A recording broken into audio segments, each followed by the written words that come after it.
Selamat sore, apa kabar Bapak Ibu sekalian? Salam jumpa sore hari ini dari Kota Wisata Batu, tepatnya dari Balai Pertemuan Bukit Zaitun 1, Yayasan Pelayanan Pekabaran Injil Indonesia Batu. Bersama Institut Injil Indonesia kami menyambut semua Bapak Ibu yang sore hari ini sudah siap mengikuti perbincangan kita pada sore hari ini dalam acara kita Coffee Live.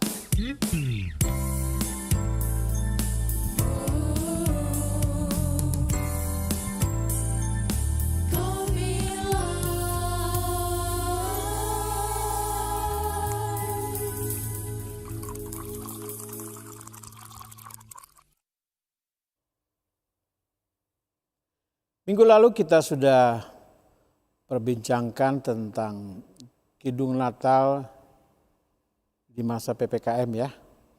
Nah, sore hari ini kita jumpa lagi, kita akan lebih spesifik sekarang ini musim hujan.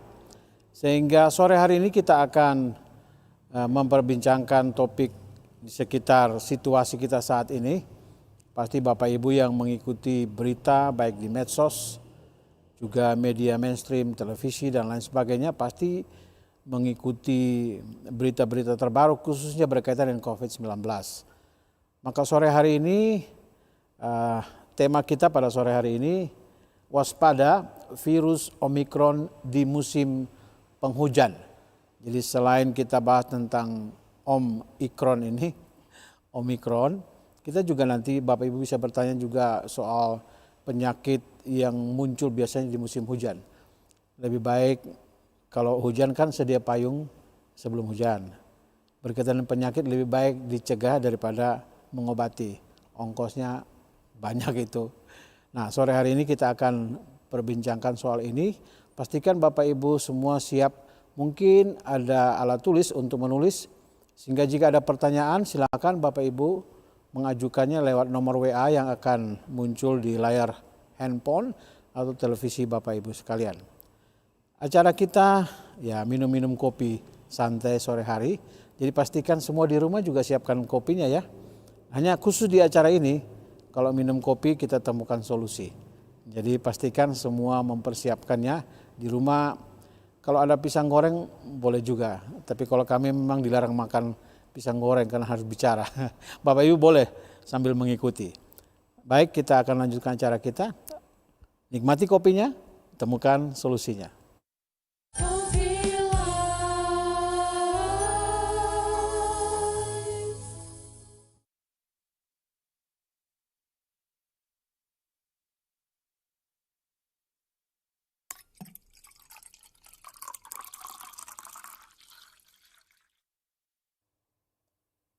Bersama saya sore hari ini sudah hadir ada 3 narasumber kita yang akan menolong kita untuk kita ngobrol-ngobrol tentang penyakit di musim penghujan, tapi juga khususnya tentang corona yang sekarang dia punya nama baru ini, Omikron. Nanti kita lihat apa itu, kita akan membahas pada sore hari ini. Sudah bersama saya yang pertama saya perkenalkan Pak Dr. Sudung Nenggolan. Beliau cukup mengerti kesehatan masyarakat. Selamat sore Pak Sudung. Selamat sore Om Ikron, bukan ya, Om Ferdi. Kita akan membahas ini nanti dari segi kesehatan masyarakat beliau akan menolong kita. Kemudian yang berikut ini istimewa untuk kami, Coffee Live sore hari ini. Kami kedatangan ini ibu kami di Kota Batu khususnya bagian pencegahan ini. Nah sudah bersama dengan kami saat ini Ibu Dr. Susana Indahwati. Beliau adalah Kepala Bidang Pencegahan, Pengendalian Penyakit, dan Penanganan Bencana Dinas Kesehatan Kota Batu. Selamat sore Dr. Susan. Selamat sore Om Ferdi. Kami senang sekali Ibu ada bersama kami. Rasanya saya khususnya saya ini pasti lebih sehat nomor 1 ini. Karena akan mengerti banyak hal. Terima kasih dokter. Terima kasih, dengan senang hati. Untuk waktunya sore hari ini. Ya. Dan yang berikut tidak asing lagi, Bapak Roland Octavianus. Selamat sore Pak Roland. Selamat sore Pak Ferdi. Om Ikron ini pasti bukan orang Jawa. Orang apa Bisa jadi kira-kira? kalau nggak orang Rote, orang Batak. Gitu. Wah, bahaya. Bahaya. Tergantung lihat marganya, kan kita belum tahu Cuman marganya. ini orang mana nih? Nggak tahu nih. Oh ya, oke lah. Nanti kita cek ya. Dari mana aja. Tapi katanya dari Afrika, jadi Ini Afrika. kemungkinan orang Afrika ini. Oh, orang Afrika. Mungkin Iya. Baik Bapak Ibu, kita akan langsung bicara tentang hal ini. Kita mulai dari tamu istimewa kita, Dr. Susan. Ibu boleh sedikit menjelaskan kepada kami apa yang terjadi saat ini berkaitan dengan ya COVID-19, kemudian juga musim penghujan begini, apa yang harus kami sebagai masyarakat yang awam ini, apa yang harus kami lakukan, Dok? Iya. Monggo, Dokter. Begini Om Ferdi, jadi di setiap bulan yang berakhiran dengan mulai dari September, Oktober, November, Desember, sudah pasti kita ketemu hujan. Oke. Gitu. Berarti jadi kita sekarang berada dalam musim penghujan dan cuaca tidak menentu, angin, kadang tiba-tiba panas, tiba-tiba hujan, begitu kan? Nah, itu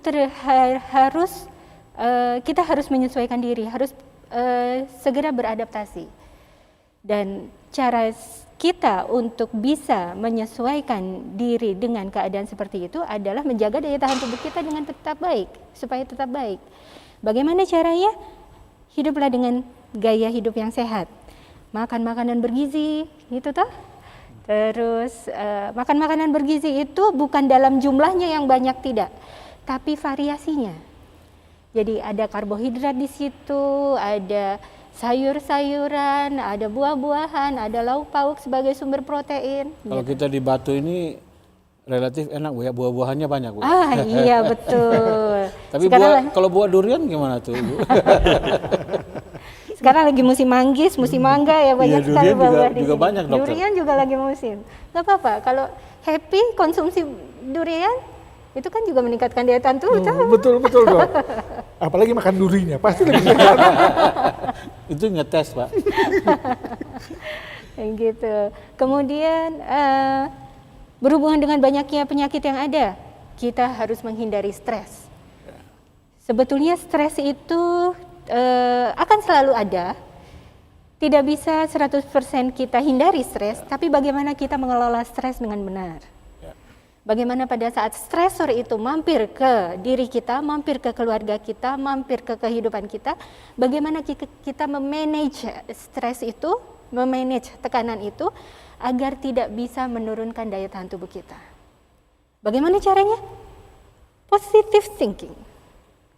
Jadi segala sesuatu yang Tuhan berikan kepada kita pasti ada hikmahnya di belakang, betul ya Pak? Betul. Ya. Jadi positive thinking itu penting sekali dan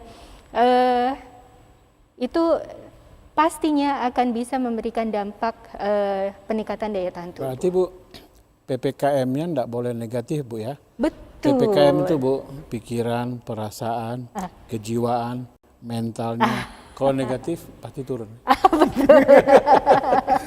Wah, ada lagi singkatan itu. Saya juga baru dapat nih. PPKM, saya juga dapat dari luar Pak. Pikiran, perasaan, kejiwaan, mental. Kalau negatif, turun imun. Iya, teman-teman saya di kantor, ayo kita harus jaga mental kita supaya tetap sehat gitu. Bekerja sambil nyanyi-nyanyi, oke, nggak masalah, yang penting kerjaan beres. Iya. Selesai. Gitu. Memang ada satu lagu tuh menarik. Judulnya Don't Worry, Be Happy. Oh, ini lagu ajunya Pak Roland. Don't worry, be happy. Lagu tuh 10 menit cuma Don't Worry, Be Happy aja. Ya, ulang-ulang itu aja ya. Oke. Iya. Boleh Pak Sudeng lanjutkan Pak dari apa yang disampaikan dokter. Sebagai masyarakat secara umum, bagaimana kita mengantisipasi? Ya, kita sepertinya tiba-tiba masuk nanti ke level tertentu lagi gitu ya. Ini kan juga harus kita waspadai bahwa ini sebenarnya bukan pembatasan-pembatasan. Ya, ini adalah salah satu bentuk perlindungan dari pemerintah. Karena kan ternyata pemerintah kita ini dipuji habis dunia. Itu CDC, Communicable Disease Control, itu yang paling bergengsi di dunia ini, yang ngurusin pencegahannya dok ya. Di Amerika itu sudah memuji kita. Luar biasa, jadi memang segala energi, biaya, perhatian, seluruh aparat yang kemarin kita berbicara dengan Dr. Benny, ada satu keunikan Indonesia ini. Kalau di luar negeri kan yang ngurusin itu ya udah dokter. Tapi kalau Indonesia ini kan gotong royong. TNI, Polri, semua turun tangan untuk, ayo kita gebukin ini common enemy. Common enemy kita ya, musuh bersama kita. Si Koronce ini kan, datang lagi Omikron kan gitu. Nah, jadi mari kita jaga, saya dengan Dr. Susan tadi, bagaimana kita menjaga kualitas hidup kita ya Bu ya, dengan gizi, ya gizi yang cukup, bukan berarti harus mewah. Iya, betul. Kan gitu ya, kadang-kadang kan orang kemewahan itu identik dengan kecukupan, enggak, belum tentu juga. Atau sebaliknya, kemiskinan itu identik dengan kekurangan, enggak juga. Kan kita punya lokal, apa namanya itu, local wisdom ya, local wisdom. Kalau di Batak itu di tempat saya itu manggadong, wah itu udah pakai ikan asin, apa itu namanya, udah enak banget itu makan. Saya pikir manggadong, saya pikir mangga gadong gitu. Ya, Oke, jadi ya. local wisdom itu kan banyak. Mungkin di kampung Pak Ferdi itu satu kampung dengan Orang bilang juga kearifan lokal ya. ya itu. Jadi itu kita upayakan supaya konsumsi gizi kita memang benar-benar tercukupi dalam artian apa, energi yang kita keluarkan paling tidak seimbang dengan energi yang masuk gitu. Jangan sampai tekor. Nah, jadi saya kira Berarti ini mesti banyak jamu nih Pak. Jaga mulut. Iya, saya boleh nambahkan satu, Iya. Bang Ferdi. Kita banyak berhubungan dengan penyakit yang penyebabnya adalah virus. Sebetulnya penyakit yang penyebabnya virus adalah self-limited disease. Jadi penyakit yang bisa sembuh dengan sendirinya. Apa yang dimaksud dengan sembuh dengan sendirinya? Sembuh dengan dilawan oleh daya tahan tubuh kita. Jadi, kalau virus itu masuk ke dalam tubuh kita, daya tahan tubuh kita baik, maka virus itu akan mati dengan sendirinya. Nah, bagaimana dengan teman-teman kita yang terinfeksi virus kemudian masuk ke rumah sakit? Yang dilakukan oleh teman-teman kita, dokter-dokter, perawat yang ada di rumah sakit adalah life support. Jadi mempertahankan supaya tetap hidup. Membantu dengan cairan, infus gitu ya. Bagaimana supaya dia bisa survive. Oke. Gitu. Makasih Dok. Tapi ada virus satu yang kalau anak muda malah senang tuh, virus cinta. Bu. Baik, kita akan lanjutkan nanti percakapan kita selanjutnya tentang virus-virus ini. Ini berarti dokter sudah mulai bicara virus, sebentar lagi kita sampai Omikron. Pasti sudah tidak tahan untuk mendengarnya ya, Bapak Ibu di rumah. Kita minum kopi dulu ya. Mari, Oke. Bapak-bapak, Ibu. Baik, semua yang ada di rumah, nikmati kopinya, temukan solusinya.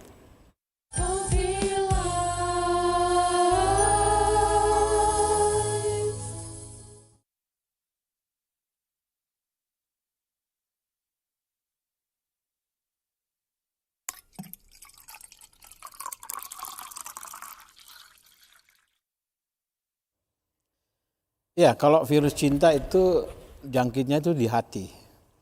Pak Roland pasti tahu nih bagaimana cara mengatasi. Begini Pak Ferdi, Iya. tiap musim hujan kan tiap tahun. Ya. Saya kira nggak ada tahun yang tidak ada musim hujan ya dok ya.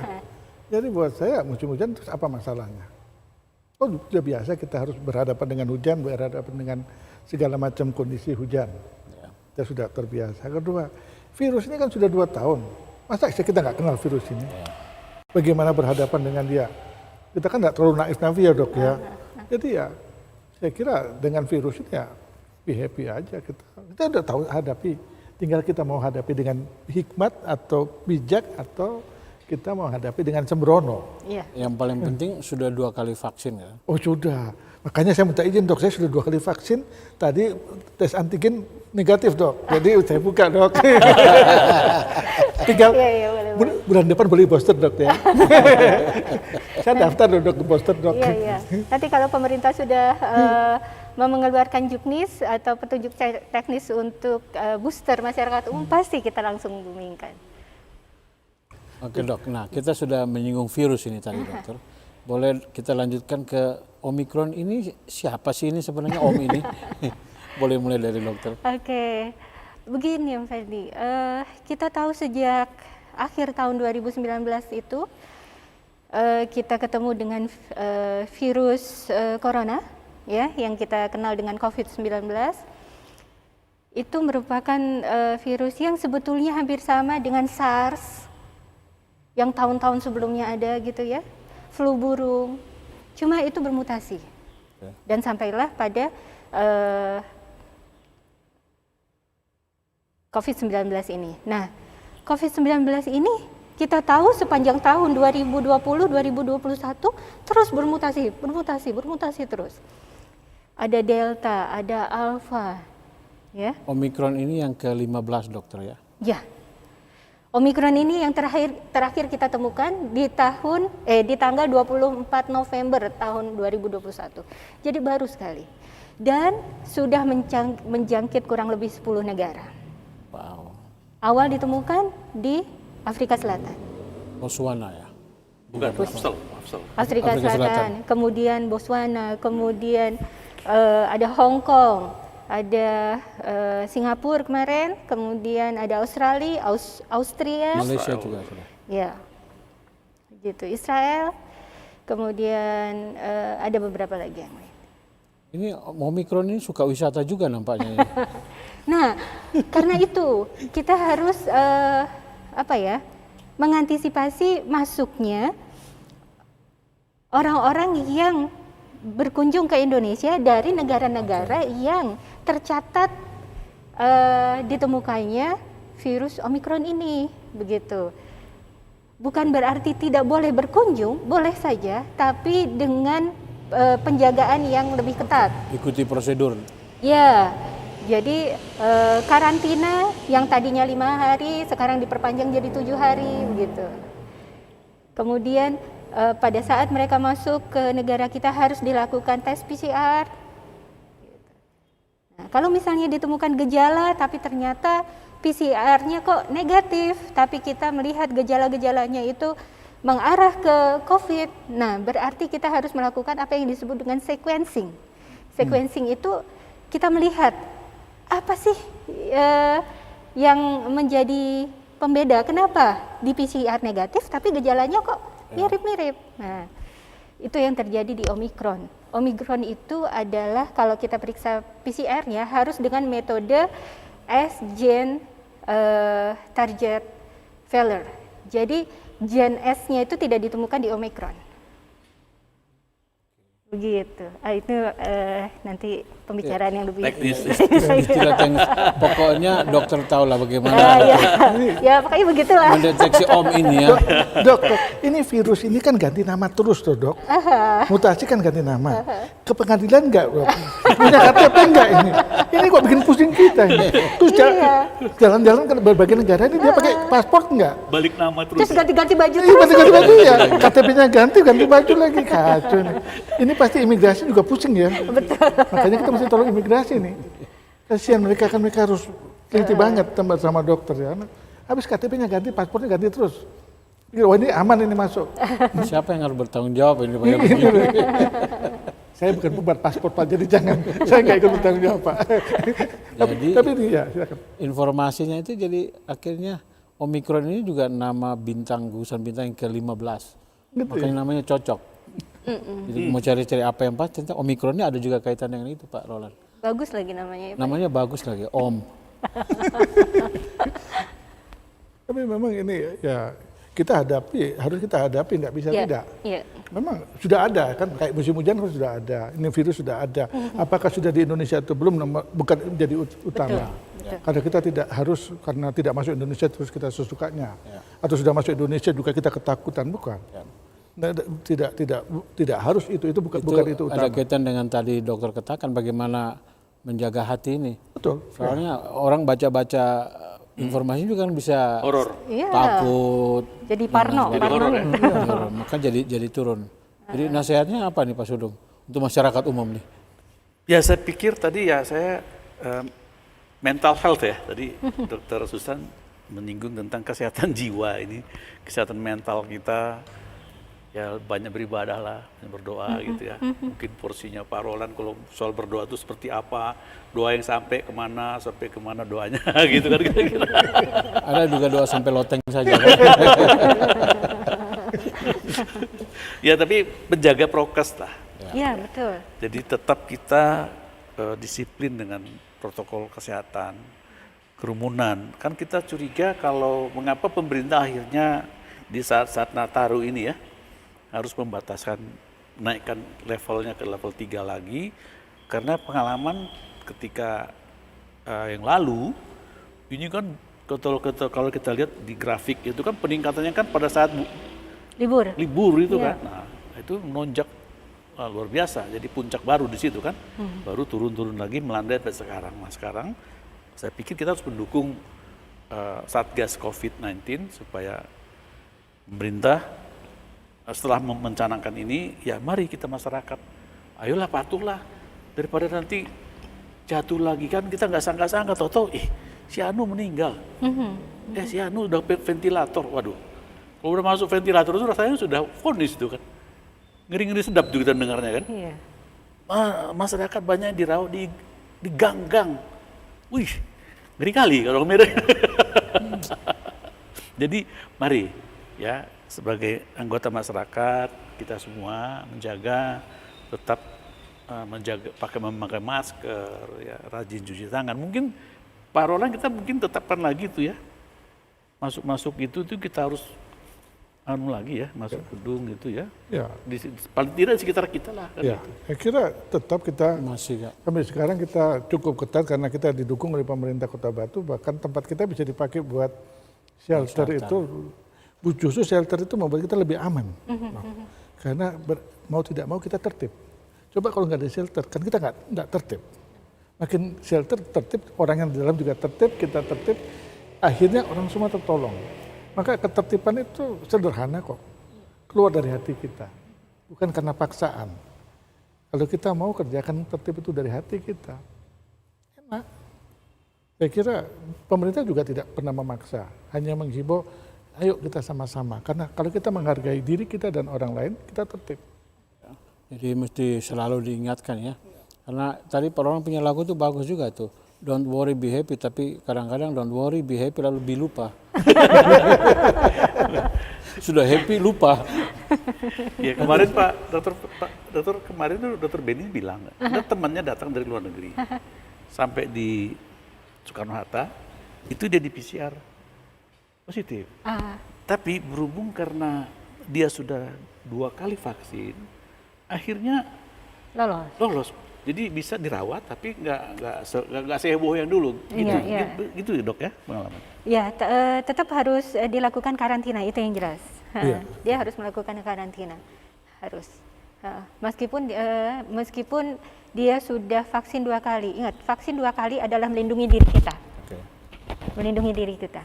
Sementara karantina melindungi orang lain dari penularan dari kita. Gitu. Terlepas dari berbagai macam mutasi virusnya, Om Ferdi, yang paling penting adalah kita tahu penularan virus ini adalah dari saluran nafas. Maka dari itu pemakaian masker, jaga protokol kesehatan dengan tertib seperti yang Pak Sugeng sampaikan tadi, itu mutlak harus kita lakukan. Terlepas nanti virusnya mau ganti baju pakai warna ungu kah, warna merah, warna hijau. Ganti KTP terserah. Terserah, yang penting dia masuk ke saluran nafas kita. Bagaimana caranya supaya dia tidak masuk? Pakai masker, jalankan protokol kesehatan, vaksinasi. Gitu. Kita bersyukur ya Kota Batu sudah cukup tinggi ya Dok ya. Ya, bersyukur sekali, dan saya bersyukur juga di Kota Batu ini kerjasama lintas sektor kita sangat baik. Ya, gotong royong tadi tuh ya. Betul. Jadi musibah ini adalah musibah di sektor kesehatan. Sektor kesehatan, tapi dampaknya adalah menyeluruh. Ekonomi, ya, kemudian pariwisata, pendidikan juga, kependudukan sendiri, morat-marit jadinya. Nah, lintas sektor kerjasamanya sangat baik sekali di Kota Batu dan kita bersyukur sekali. Tapi di kalangan dokter sendiri juga musibah juga nih. Iya, kemarin Yang itu lari ya. sekarang dokter paru, Itu kalau itu masalah pendapatan dan pendapat Pak. Jadi jangan kita bahas Pak. Nanti pendapatnya bisa beda karena masalah pendapatan itu. Rezeki sudah ada yang ngatur ya Mas. Iya, ada yang ngatur rezeki. Gitu. Nah, kalau ngomong begitu nanti itu bisa staminanya turun, imunnya turun. Iya. Sebelum saya mau dengar nasihat singkat dari Bapak-Bapak, bagaimana kita menghadapi penghujan nasihat atau solusi sederhana, paling tidak mulai dari tiap keluarga di rumah supaya menolong masyarakat kita minum kopi dulu. Oke, boleh. Bapak Ibu yang ada di rumah bersama dengan kami, mari nikmati kopinya, temukan solusinya.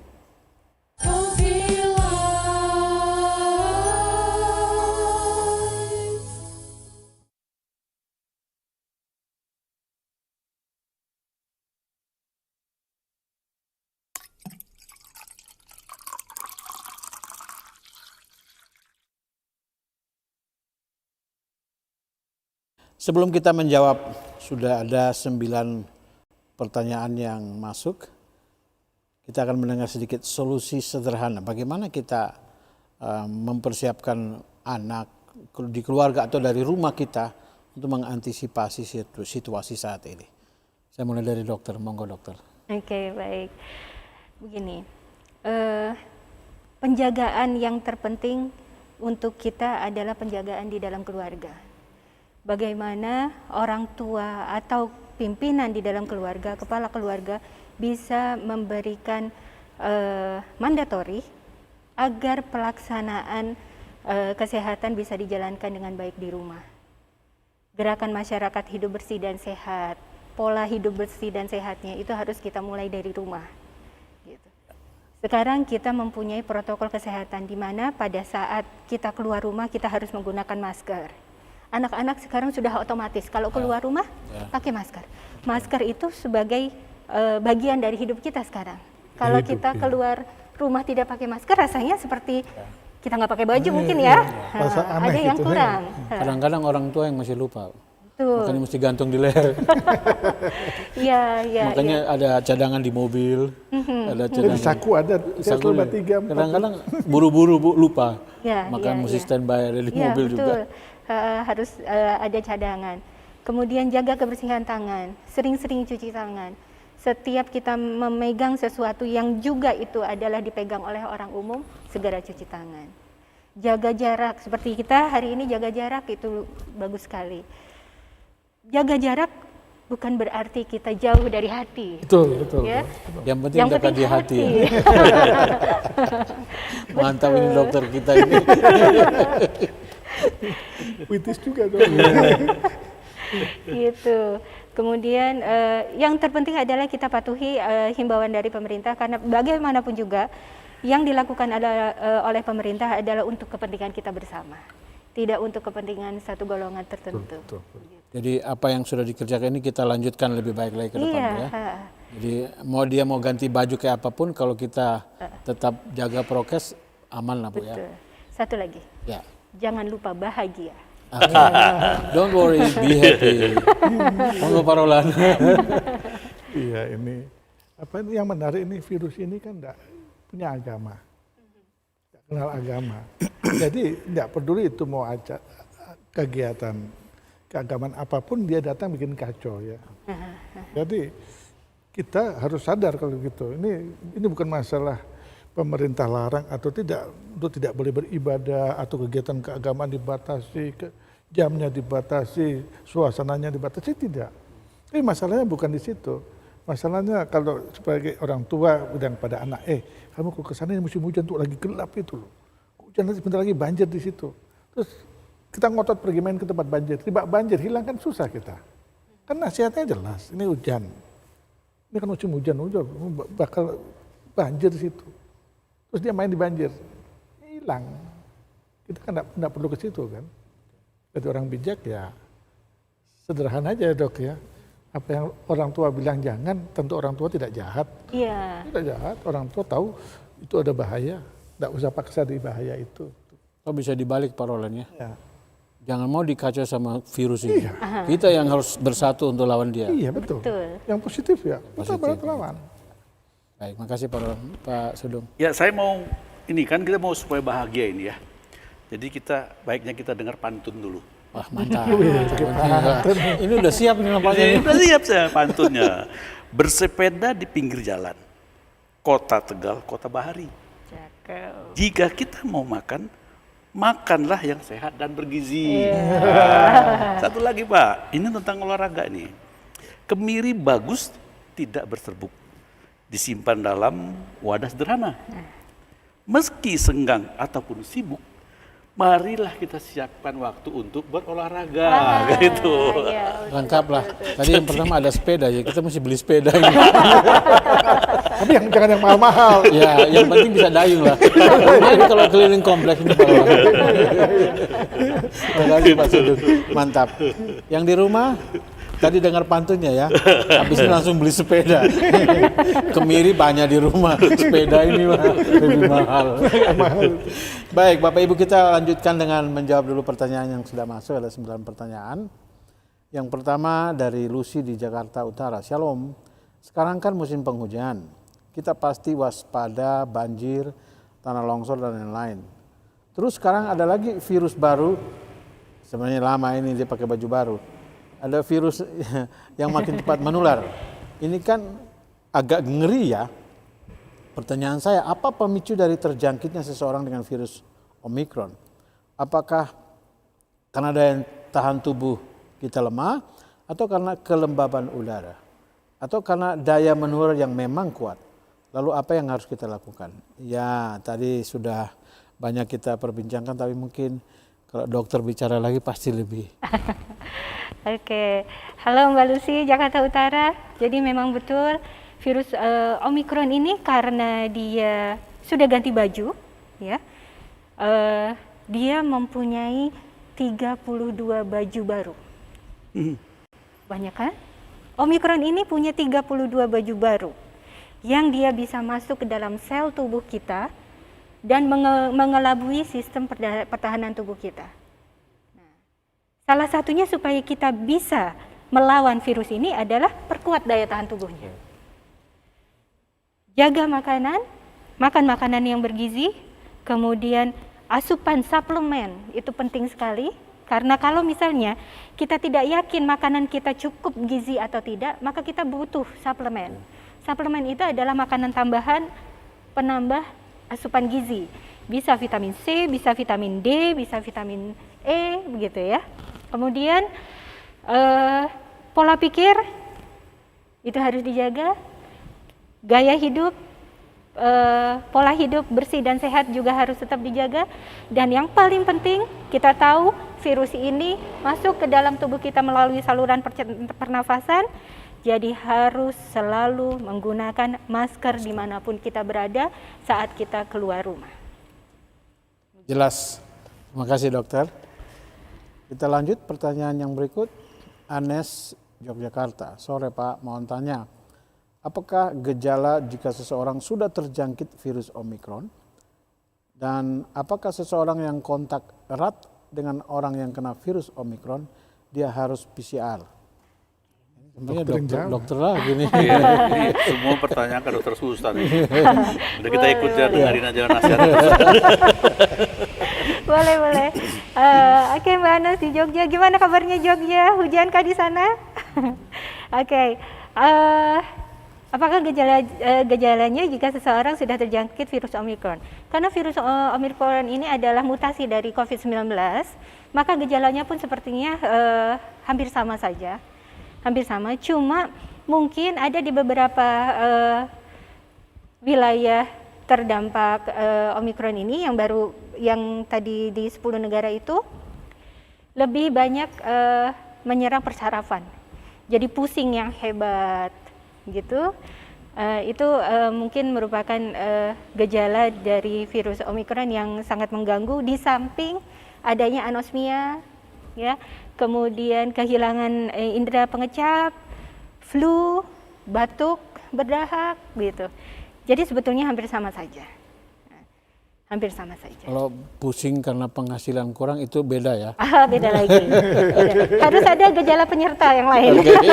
Jadi kalau misalnya istri makan lagi nggak enak gitu, nggak ada rasanya gitu, suami bisa dituntut juga itu ya. Jangan ini udah kena ini, istri bisa bilang, kamu kena virus kamu ya, hilang pengecapnya kan. Nah, itu harus ada second opinion. Harus ada ini uji itu. PCR itu ya. Nah, apakah seseorang yang kontak erat dengan virus Omicron ini juga harus di PCR? Ya. Setiap kontak erat harus kita lakukan PCR. Gitu. Oke. Tidak hanya Omicron saja sebetulnya, virus-virus COVID yang lain sepanjang ini pun kontak erat kita PCR. Tadi itu Pak Sudung saya curiga itu tadi, memang kurang garam, memang nggak ada rasa.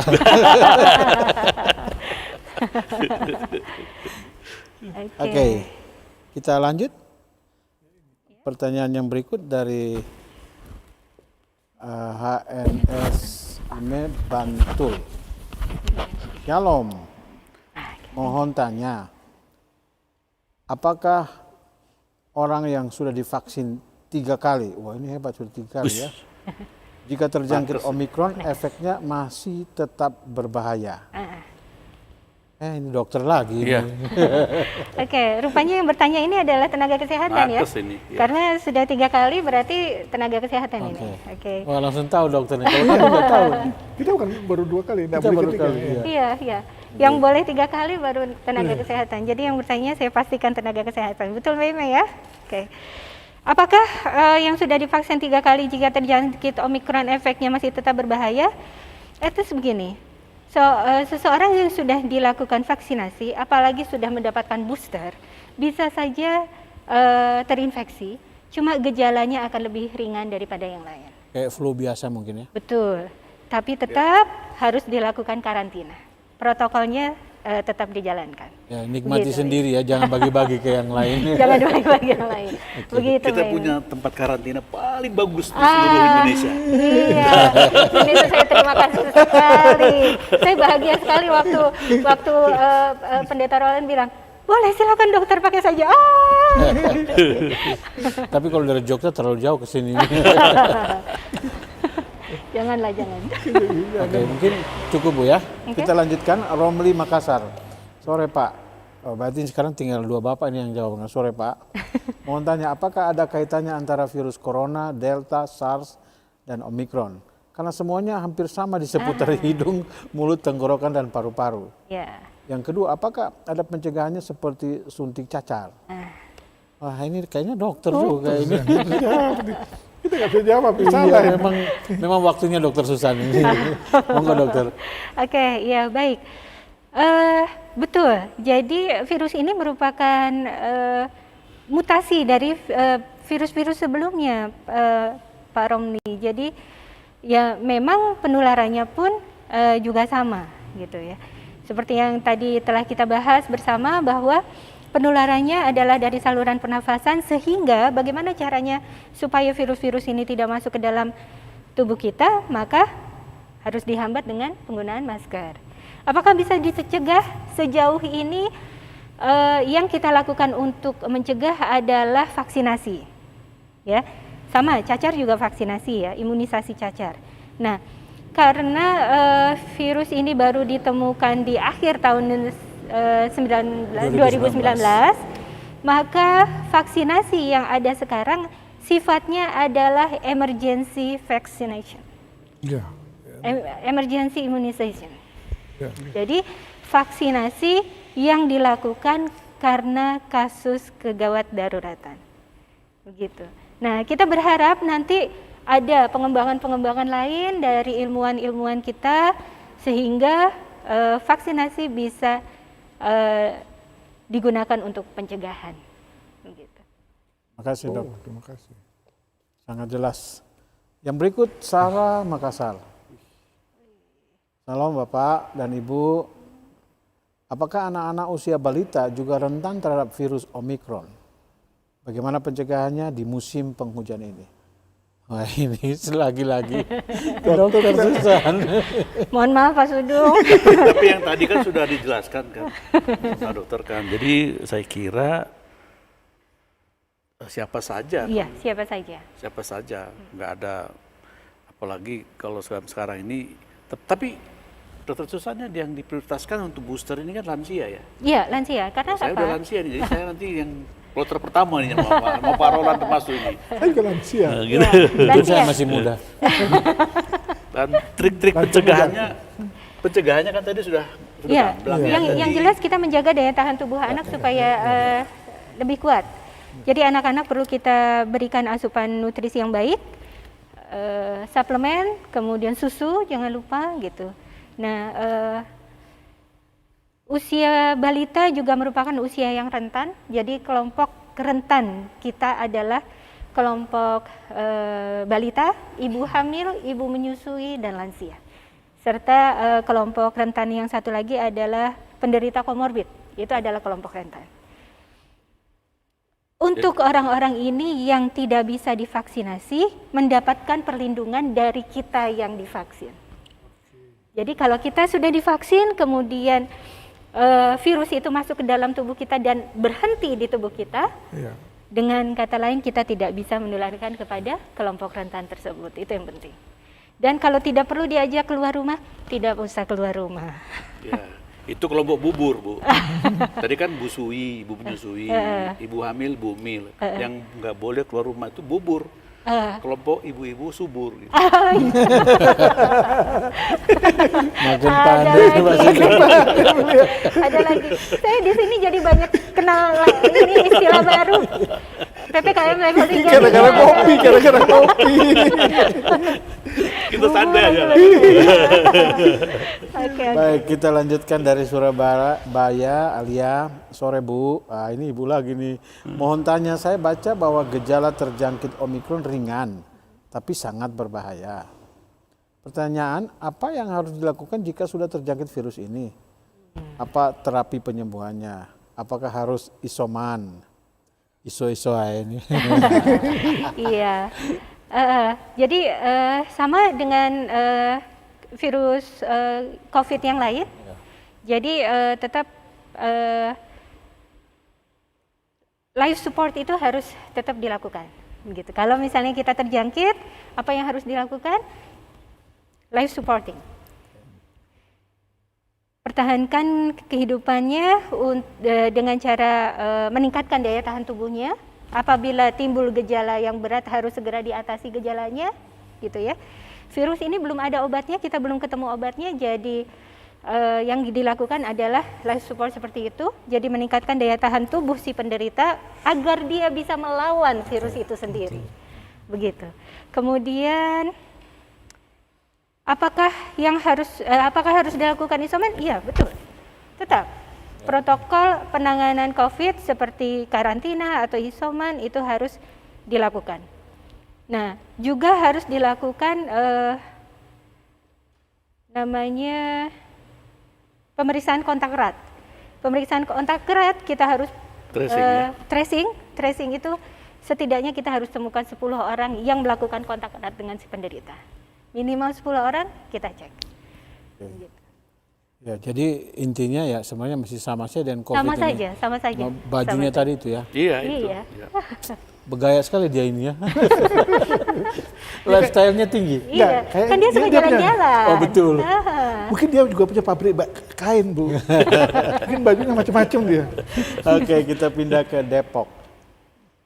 Indra, selamat sore Ibu Susan. Wah, ini Waduh, nama udah ini. langsung ke sasaran ini. Mohon tanya Bu, ada media yang begitu mendramatisir keganasan virus Omikron ini. Tapi saya baca bahwa justru mantan petinggi negara ini mengatakan bahwa semakin cepat virus menular, makin takut keganasan, maka tingkat keganasan makin menurun. Jadi yang benar yang mana Bu? Terima kasih. Oke. Dianggap berbahaya karena memang penularannya cepat. Oke. Dia menular sangat cepat. 30 kali lebih cepat dari Ya, sebelumnya. karena apa? Itu tadi dia punya banyak baju. Sementara orang-orang yang mungkin sudah terkena COVID sebelumnya, dia nggak kenal sama Omikron ini. Oke. Karena bajunya ganti. Gitu. Nah, itu yang dianggap berbahaya. Tapi sejauh ini belum dilaporkan ada pasien meninggal karena Omikron. Oke. Jadi keganasannya bisa kita katakan lebih ringan, tapi penularannya yang lebih cepat. Mungkin ganas ini dalam pengertian dia lebih cepat menular, Bu ya. Ya, lebih cepat menular. Ya, ini beritanya menghibur, Bu. Jadi kalau kita kena pun bukan berarti sesuatu yang menakutkan. Seperti awal-awal. Iya, Bu. iya, Seperti awal-awal. iya. Jadi kalau tidak kena lebih bagus kan. Iya. Tapi kalau kena ya nggak usah khawatir. Kalau seandainya masuk pun ke Indonesia, seandainya kita harapkan tidak, tapi seandainya masuk ke Indonesia nggak perlu takut. Jalankan saja protokol penanganannya dengan Iya, baik. iya. Baik, kita lanjut sekarang ke Cirebon. Ridwan, sore Bu. Untuk kami asal bisa makan saja sudah cukup. Sama Pak. Bagaimana jika makanan kami sederhana bahkan cenderung tidak sehat? Lingkungan agak kurang sehat, tapi kami bisa tetap sehat? Nah, kesehatan masyarakat lebih pas. Oke, Pak Sudung. Iya. Betul. Tadi kan ada namanya, kita udah bahas tadi sedikit mengenai local wisdom ya. Jadi mahal nggak berarti sehat, belum tentu juga kan. Murah berarti nggak bergizi, belum tentu juga kan. Kan sudah banyak contoh-contoh, misalkan yang tadi seperti saya contohkan di daerah kami itu, gadong itu bisa diolah sedemikian rupa sehingga orang-orang Batak itu kok banyak pintar-pintar sih. Padahal karena dulu cuma makan itu aja, daun singkong, kan gitu. Nggak ada yang aneh-aneh makannya, tapi kelihatannya nggak ada hubungannya tingkat kemiskinan dengan kecerdasan seseorang gitu. Yang penting bagaimana kita bisa melakukan kegiatan-kegiatan kita di hidup secara sehat, tidak merugikan diri sendiri kan gitu ya. Sehingga kalau Pak Ridwan ini mengaitkan dengan lingkungan juga saya setuju, karena ada 4 faktor yang menyebabkan derajat kesehatan seseorang itu. Yang pertama secara genetik. Nah, secara genetik dia itu dari keturunan. Mungkin dia penyakit, ada jantung, ada penyakit bawaan gitu ya. Lalu yang kedua itu masalah perilaku kan gitu. Perilaku ya kita memang harus memiliki perilaku yang baik kognitifnya, baik untuk afektifnya maupun untuk motoriknya kan gitu. Ini harus kita ada keseimbangan. Dan yang menyangkut masalah lingkungan memang itu harus kita jaga. Jadi lingkungan itu lingkungan fisiknya, lingkungan biologinya, lingkungan psikososialnya terutama. Nah ini yang harus kita jaga. Jadi 4 faktor ini, lingkungan itu ya merupakan faktor yang perlu juga diperhatikan gitu. Maaf ini Pak Ridwan ini sedikit agak ini ya agak. Ya, tapi saya begini ya, saya kadang-kadang pengertian kita makan sederhana itu saya kurang terlalu Pendapat, setuju ya. Begini, kalau kita bergantung dari daerah. Kalau di Pulau Jawa ini apa aja dilempar tumbuh kok. Sayuran-sayuran yang sehat banyak. Sebetulnya kita makannya sehat. Kecuali kita bilang makanan sederhana itu tahu tempe, terus makanan ada yang lain-lain yang harganya mahal-mahal itu baru itu mahal-mahal. Tapi makanan kita semua sehat. Mungkin 1-2 daerah di Indonesia yang memang kekeringan. Nah itu baru makanannya memang kurang. Maka terjadi, mungkin Bapak lebih tahu lah, stunting dan segala macam. Itu kan ada ukurannya. Selama kita tidak stunting berarti makanan kita sehat dong. Cukup dong. Kalau selama kita tidak stunting, kan ukurannya di sana. Selama daerah itu tidak terjadi stunting, otomatis makanannya sehat dan bergizi. Cukup untuk kehidupan kita. Jadi saya kira di Indonesia pemerintah juga sudah saya bukan mewakili pemerintah loh, saya nggak mewakili pemerintah, cuma saya mau tahu. Karena saya keliling ke berbagai daerah, saya melihat bahwa orang bilang kami hidup makanannya sederhana. Saya bilang tidak, kamu lihat di rumah saya itu nggak ada, kamu punya semua itu sayur dan segala macam, kamu lebih sehat. Nah yang dia mungkin makanan tidak sehat, kalau makanannya tidak dicuci, ambil dari kebun langsung dengan tanah-tanah itu bisa jadi ya bikin sakit, janganlah. Tapi kalau makanan kita pasti sehat. Jadi ukuran sehat tidak mungkin juga tidak harus dibandingkan dengan makanan di tempat tertentu mungkin. Iya. Seolah-olah di kota lebih sehat. Di desa tidak, padahal di desa mungkin lebih pure, murni. Ya. Baik, terima kasih. Ini pertanyaan yang terakhir Dari NN, sore Bu, saya bersama keluarga sekarang ada di pengungsian karena terdampak longsor. Oh, kasihan. Sekarang di mana tuh? Sekitar saya banyak yang flu, diare, dan radang tenggorokan. Saya jadi paranoid dengan Omikron. Pertanyaan saya, apakah kami ini rentan terhadap Omikron? Dan bagaimana harus bersikap di tengah banyaknya orang sakit kayak begini? Apalagi makanan dan pakaian terbatas. Terima kasih. Oke, baik. Saya yang tidak sebut namanya dan berada di mana Iya. ya. Kami turut prihatin dengan keadaan ini. Dan memang sebetulnya Dinas Kesehatan terkait dan juga BPBD dalam hal menyelenggarakan tempat pengungsian, kita harus memisahkan orang-orang yang mengalami sakit yang infeksius, artinya mudah menular, dengan orang-orang yang sehat. Jadi memang harus ada pengelompokan seperti itu. Nah, kalau misalnya keadaan tidak memungkinkan, mungkin Bapak sama Ibu bisa agak menjauh sedikit dengan orang-orang yang sakit itu dan jangan banyak melakukan kontak fisik dengan orang-orang yang menderita sakit. Nah, sakit-sakit yang disebutkan tadi adalah flu, diare, gitu ya, batuk, itu adalah merupakan penyakit-penyakit yang mudah sekali menular. Apalagi kalau di keluarga ibu atau bapak ada lansianya, ada balitanya, seperti yang saya sampaikan tadi, itu merupakan kelompok rentan. Nah, keadaan ini yang memang mungkin bisa disampaikan kepada petugas terkait yang ada di lapangan agar bisa melakukan pemisahan dan juga melakukan terapi intensif bagi penderita, begitu. Ya. Apakah kami ini rentan terhadap Omikron? Ya, saya sampaikan betul, tapi seperti yang saya sampaikan tadi, Omikron ini memang cepat sekali menular, tapi sejauh ini Virulensinya ya. Ya, virulensinya tinggi, tapi sejauh ini belum ada laporan kematian karena Omikron. Gitu.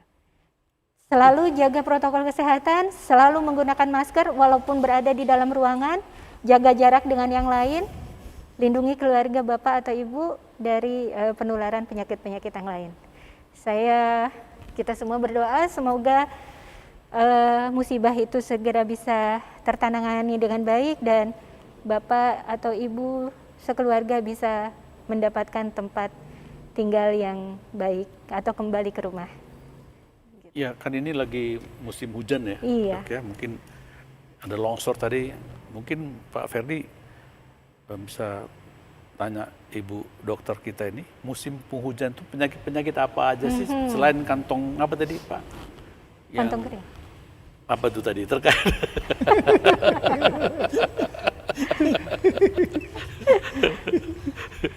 Oke, ini karena sudah terakhir, boleh Ibu dokter yang terakhir, boleh kita tahu pasti kemungkinan akan terjadi pada musim penghujan dan kita mesti seperti apa persiapan kita. Ya, penyakit-penyakit yang banyak kita temukan di musim penghujan, pertama adalah flu, seperti biasa. Kemudian sering juga kita temukan diare,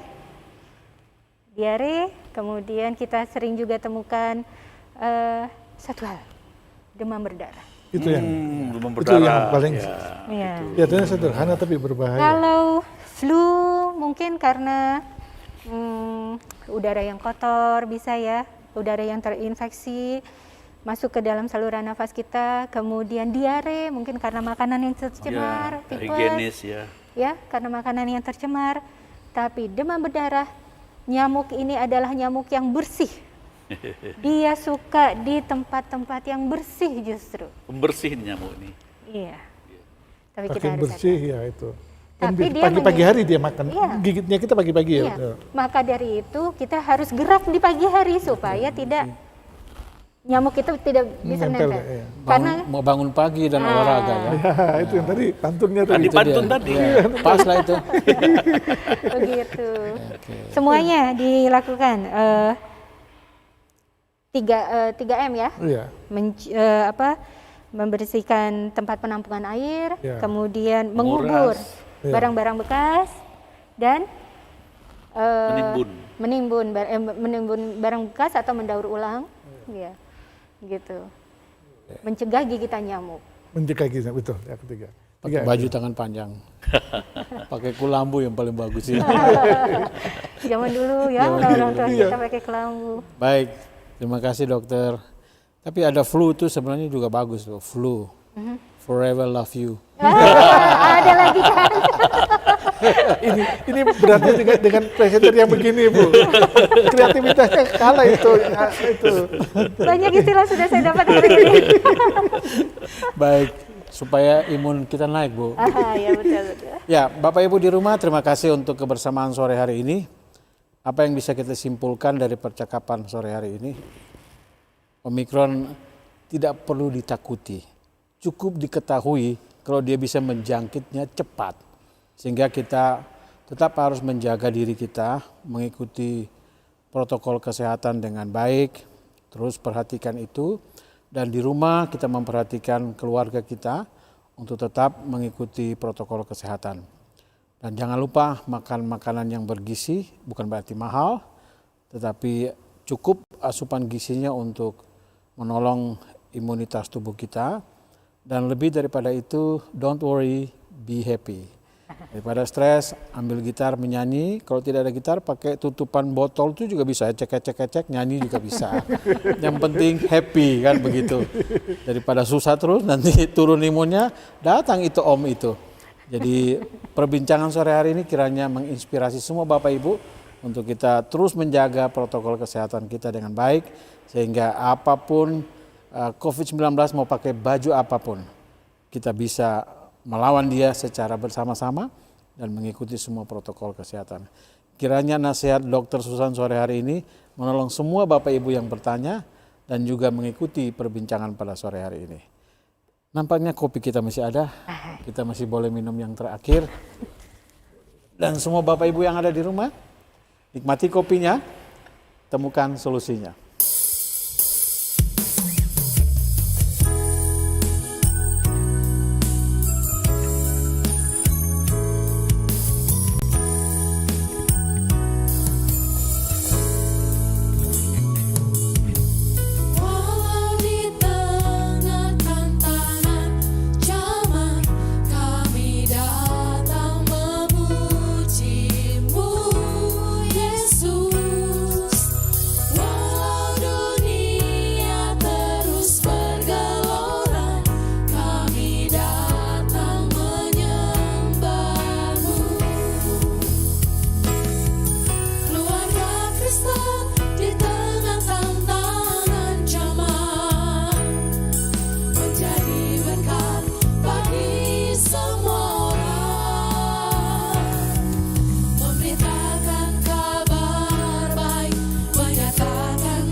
Sebelum Bapak Pendeta Roland Octavianus menutup dalam doa, saya ingin mengingatkan Bapak Ibu yang ada di rumah, jangan lupa, khususnya untuk anak-anak muda dan juga mungkin orang tua yang berjiwa muda, nanti malam jangan lupa program kami Cemilan jam 7 malam, cerita milenial anak muda. Malam hari ini mereka ingin membahas di belakang layar. Tidak tahu ada apa di belakang layar. Pastikan anak-anak muda mengikutinya jam 7 malam. Kemudian besok pagi jangan lupa jam 9 pagi ada ibadah kebaktian multigenerasi YPPI jam 9 pagi. Pastikan Bapak Ibu beribadah bersama kami besok pagi. Dan sore hari jam 4 sore untuk anak-anak sekolah minggu. Jangan lupa Galeri Bible Kids jam 4 sore. Dan pada malamnya jam 7 malam Bapak Ibu juga bisa beribadah bersama kami dalam Revival Night. Besok malam Tuhan pasti akan memberkati kita lagi dengan firman Tuhan. Mungkin supaya kita bisa lebih happy, imun kita makin naik, memuji Tuhan dan mendengarkan firman Tuhan. Terima kasih untuk kebersamaannya pada sore hari ini. Pak Roland akan mendoakan khususnya semua Bapak Ibu yang bertanya. Kita doakan khususnya yang sedang dilanda banjir supaya Tuhan menolong dan menyembuhkan mereka yang sakit. Monggo Pak Roland. Ya, kita akan berdoa. Mari kita berdoa. Bapa di surga, Bapa yang kami sembah di dalam nama Tuhan Yesus, kami berterima kasih kami mendapatkan kesempatan untuk sharing kepada teman-teman yang mengikuti acara ini, bahkan untuk masyarakat Indonesia dan teman-teman dari berbagai tempat. Oleh karena kita menghadapi satu tantangan bersama, tapi kami boleh belajar untuk menghadapi dengan keberanian, dengan tidak dengan rasa takut, tetapi dengan sikap yang tepat, yang positif untuk kami menghadapi apapun yang kami hadapi dalam musim hujan, juga masih dalam kondisi pandemi yang belum berakhir. Kami berterima kasih karena Engkau mengizinkan Dr. Susan boleh ada di tengah-tengah kami, telah menjadi narasumber memberikan informasi yang sangat-sangat menolong kami. Oleh karena itu Tuhan, kami berdoa Engkau memberkati hamba-Mu Dr. Susan dalam tanggung jawab yang besar di pemerintahan Kota Batu, secara khusus menangani berbagai macam pandemi saat ini. Tuhan juga memberikan kekuatan, memberikan hikmat, memberikan juga pengertian, sehingga setiap menolong orang-orang di Kota Batu, orang-orang juga dapat mengerti, dapat tertolong, dan mereka sungguh mau mengambil sikap positif menghadapi kondisi saat ini. Berkati keluarganya, berkati pekerjaan yang Tuhan percayakan kepada hamba-Mu. Terima kasih Tuhan. Kami juga berdoa untuk semua Bapak Ibu yang bertanya.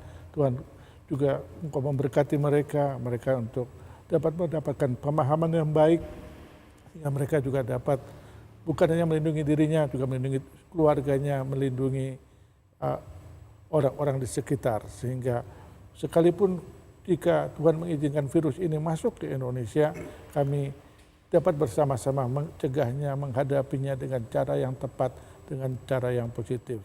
Kami berdoa juga untuk pemerintah Indonesia dari pusat sampai ke daerah, Engkau memberikan mereka juga kekuatan, khususnya para tenaga kesehatan yang memberikan hidupnya, waktunya, berjuang untuk menangani ini. Tuhan juga memberikan mereka kekuatan khusus ketika mereka harus memikul tanggung jawab untuk menolong masyarakat. Kami berterima kasih Tuhan untuk pertemuan ini. Kami juga berdoa untuk saudara-saudara kami, baik yang ada di Kota Batu atau di daerah-daerah lain yang mengalami musibah longsor dan banjir. Engkau menolong mereka, pakai pemerintah ketika menangani, juga para dokter dan obat-obat yang dipakai dapat menolong mereka. Juga tim BNPT yang menolong mereka. Tuhan juga memberikan hikmat kepada tim-tim ini untuk menolong, memberikan kekuatan bagi mereka untuk menolong. Juga semua yang peduli kepada teman-teman yang mengalami musibah, Tuhan juga menolong mereka. Terima kasih Tuhan, kami mengucap syukur untuk waktu ini. Biarlah damai sejahtera Tuhan boleh diberikan kepada tiap-tiap kami. Di dalam nama-Mu kami berdoa. Amin. Amin. Terima kasih Pak Roland, Dr. Susan, Pak Sudung, untuk kebersamaan sore hari ini. Dan semua Bapak Ibu di rumah, sampai jumpa minggu depan. Tuhan Yesus memberkati.